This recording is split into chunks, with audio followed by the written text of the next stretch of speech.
I was excited to have the opportunity to meet the real Chuck. When I first met him, I was really nervous, though, because I had sort of come up with a lot on my own about the character. And I was afraid that meeting this real live character, the real live person, I would owe something to him in terms of how I was going to play the character. But I think once I sat down with him, it was just an incredible and valuable opportunity to hear about what it was like to be on this ship and what their experience was. How you doing, buddy? No problem. Okay. We'll do it. Yeah, it's a tough door, though. Oh, gee, your interior decorator is very, very unique, unusual, eccentric. Well, that's one way of putting it, isn't it? Yes. Wow. What's happening? What do you think of my little rig here? Not too bad, huh? Efficient. It should do the job. What are you doing with those dead bodies in the back of the seat? Those are for dumping at the right moment. Yeah, when it gets dark. Okay. I've been trying to think of things that we could talk about that relate to your story, which a lot of people know, and then there are some people who don't know. What was the name of the book that you read, first of all? The Last Voyage of the Albatross. Okay, The Last Voyage of the Albatross. And when did you write it? I wrote it in 1962, while I was in high school. You wrote it right after the accident? I wrote it during the year after the accident, yeah. Wow. It was a way of staying close to the experience, but I was emotionally shut down. Right. During that whole year, so I knew when I wrote it I'd have to rewrite it someday where I can get in touch with my feelings. Right. And how are things now for you? I mean, you know, there's been a lot. You've been through a lot with just the making of the film, and you know, the book's been out for a while now. People know who you are. How has that changed your life with all this publicity and the fact, you know, how does that affect the story and the way you feel? Well, it's a relief. It's a big relief. Right.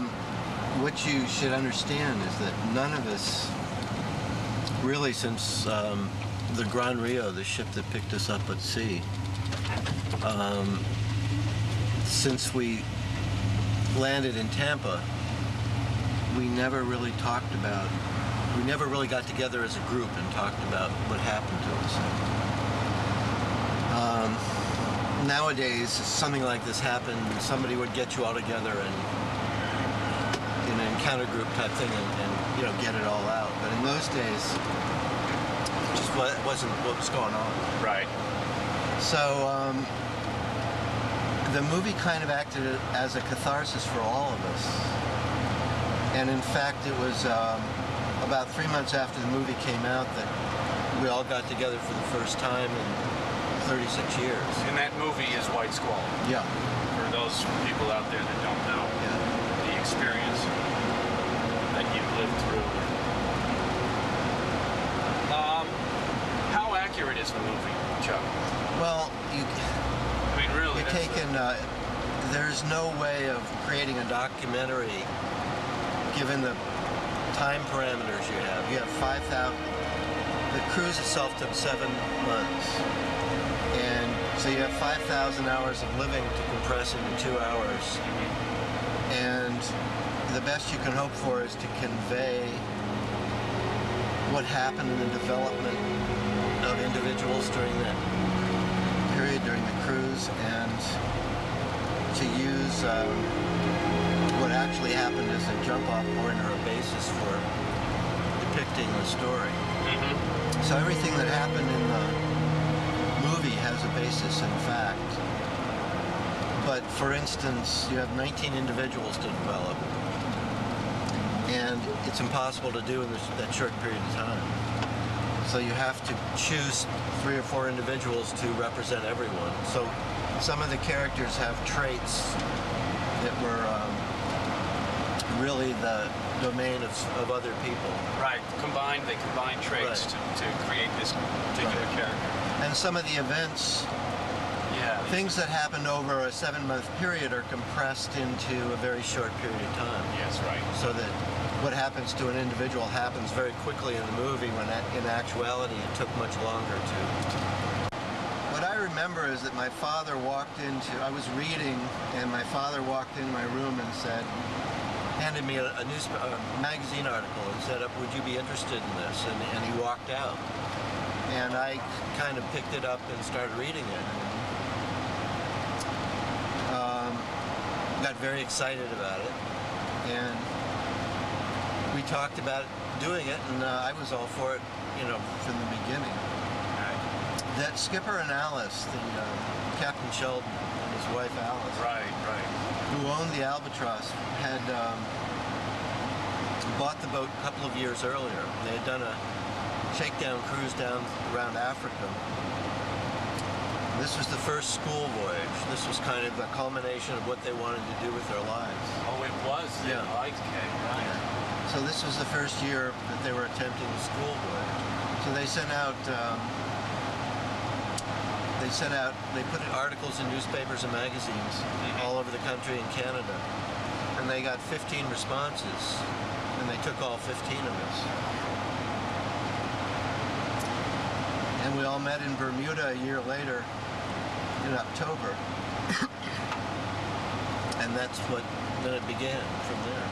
Well, and it really took a full 16 minutes to depict the entire accident.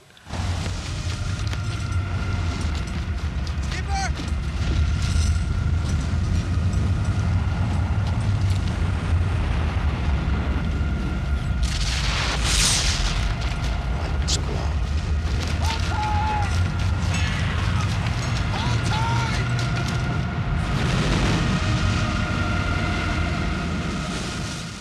We had all our sails up to catch all the wind, because it was very light wind. For 4 days we'd been sailing from Yucatan to Nassau, and for 4 days it had been drizzling and overcast and light It was winds. at that time as well. Yeah. It was still drizzly and overcast, yeah.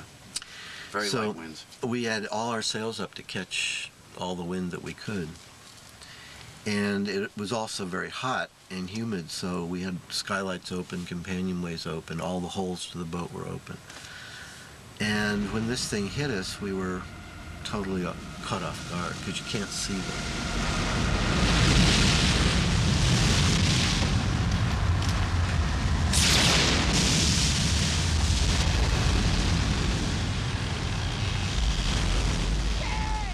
It was 8:30 in the morning. In the morning? Well, yeah, I had just come on watch about half an hour before. Oh, I see. So you were on deck. I was on deck, midships midway between the helm and the chart house.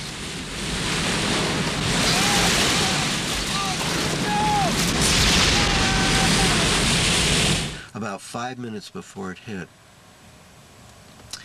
there was this phenomenal display of lightning all around us. Oh. Not very far off, about 100, 200 yards away. And there were walls of lightning and hitting the ocean. When the first thing that happened to us is that the boat suddenly heeled at a very alarming angle. And here we go. Rescue team in the abort or failure safety station. He's out over a string of motor trucks. The gust hit us and we picked up speed and heeled and kept heeling and went all the way over on our side. And the fore and aft sails, the jibs and the mid-main staysails and the main itself scooped water as she went over. And that load of water held her down. And we began to settle. From the time that second gust hit us and we went over to the time that she settled out of sight was about 90 seconds in reality. There were 5 of us, I believe, on deck, on watch, plus the skipper. And one of the fellows on deck, John Goodlett, whose name in the movie is Preston, was amidships when she went over, and he immediately went for the lifeboats. They were on deck and they were lashed down. And he pulled out his knife and began cutting them free. And I know he got one boat cut free before the Albatross settled. And he was holding on and cutting the lashings on the other one as she was going down. And it's only because of him that we're here, because without the lifeboats we wouldn't have made it. Because after, about 2 hours after she went down, we were aware that we were surrounded by maybe 30 or 40 white-tipped sharks. Oh, you're kidding me. And we had gotten in the boats, and they were bumping up against the boats, and it was... Oh, no, that would have been... Yeah. So you got in the boat. When it went down, as the boat went down, you looked for people in the water. You were in the water for how long before you got actually into the lifeboat? Well, as the boat was settling... I mean, it still probably was very churning, and the water was real rough at that point, or did it just blow over quickly? It was frothy. That's all in my memory, kind of mixed in with the confusion of what was going on. Yeah, exactly. So it was a very stormy, and Lily's birthday party today. As the boat was settling, Todd Johnstone, who had been at the helm at the time, and I alternately dove on the chart house doors and attempted to pull them open. And we knew somebody was. I could feel the handle turning on the other side, so I knew somebody was there. And it was on my third dive down that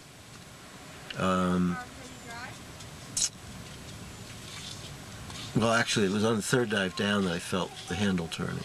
And when I had to let go and come up for air, I was thinking on the next dive down, the boat may be full enough of water to equalize the pressure on the other side, and I could get the door open. But it suddenly realized that it took me forever to get to the surface.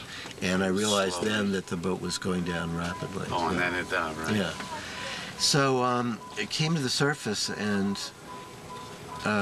looked around. There was debris all over the place. And we spent a lot of time picking up anything that was useful. It was about that time the other boat came popping to the surface. And we knew that John had managed to cut it free. But he got caught in the rigging in the process and was dragged down with the boat, so he didn't come up again. Oh, no. How many guys were lost? How many people? There was. We had 19 people aboard, and six went down with the boat. And they were good friends of yours too? Yeah. You became by very that close. time we had been together for maybe 7 months. Wow. And through a lot of experiences.